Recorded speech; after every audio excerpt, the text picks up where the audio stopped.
Halo semuanya, selamat datang di sesi bedah materi kita kali ini. Bayangkan situasi ini. Kalian lagi berlayar di laut lepas, niatnya murni untuk misi kemanusiaan. Tapi tiba-tiba, dari kejauhan, kapal perang datang mencegat. Mencekam banget kan? Nah, hari ini kita bakal mengurai sebuah peristiwa geopolitik yang super dramatis dan bergerak sangat cepat.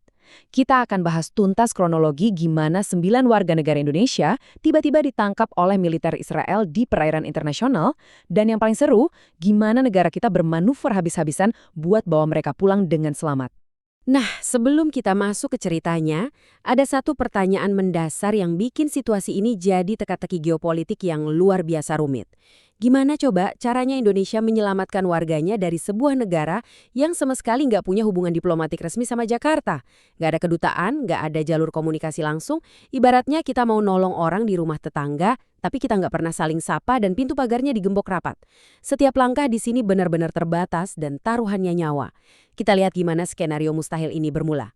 Kita masuk ke bagian pertama, misi kemanusiaan untuk menembus blokade. Cerita ini bermula dari sebuah pergerakan besar bernama Global Samud Flotilla 2.0. Ingat ya, ini bukan sekedar satu atau dua kapal nelayan yang berlayar sendirian. Ini benar-benar koalisi maritim internasional dengan skala yang masif banget. Berangkatnya aja dari berbagai titik, ada yang dari Spanyol, Turki, Yunani, sampai Italia. Armada ini bawa lebih dari 70 kapal dan sekitar 1.000 relawan dari 45 negara. Tujuan mereka apa? Sangat transparan. Mereka mau kirim bantuan logistik, makanan, air bersih, obat-obatan, bahkan ambulans buat masyarakat di jalur Gaza. Terus apa yang bikin peristiwa ini terasa sangat dekat sama kita? Ya, karena di antara ribuan relawan dari 45 negara tadi, ada 9 warga negara Indonesia yang ikut berlayar. Rinciannya jelas, 4 orang adalah jurnalis nasional dari media seperti Republika, Tempo, dan mantan jurnalis iNews. Mereka murni lagi liputan. Terus 5 orang lainnya adalah aktivis kemanusiaan dari Global Peace Convoy Indonesia. Secara aturan konflik internasional, status jurnalis dan pekerja kemanusiaan ini harusnya sangat dilindungi. Tapi kenyataannya di lapangan berkata lain.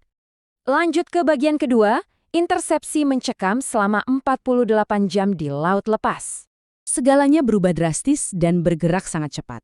Hari Senin 18 Mei, waktu kapal-kapal ini lagi ada di sekitar perairan Siprus, militer Israel mulai mencegat mereka.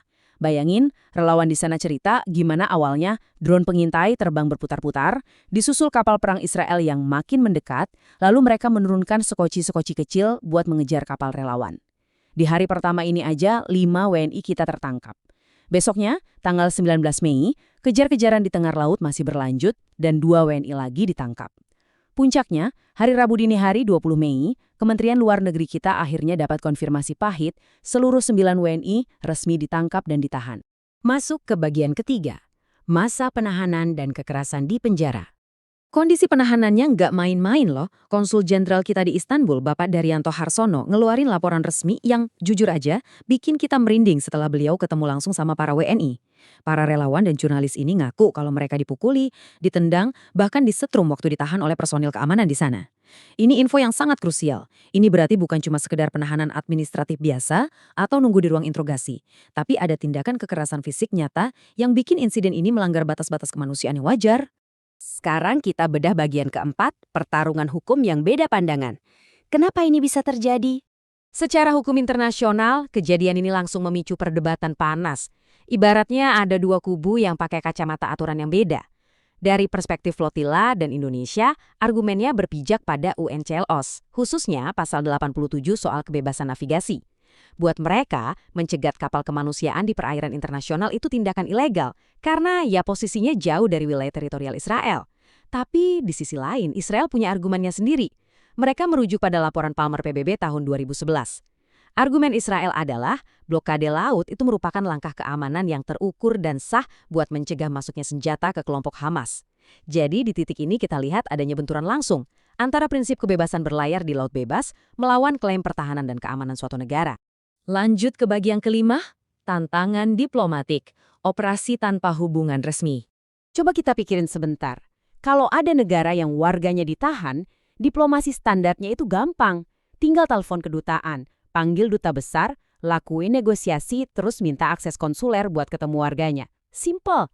Tapi gara-gara Indonesia nggak punya hubungan diplomatik resmi sama Israel, jalur ini tertutup rapat. Makanya, Indonesia harus putar otak dan mainin apa yang disebut diplomasi paralel.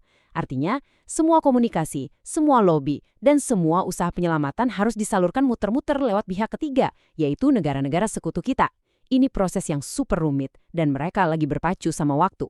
Nah, disinilah tim dari Kementerian Luar Negeri kita kerja keras di ruang operasi darurat.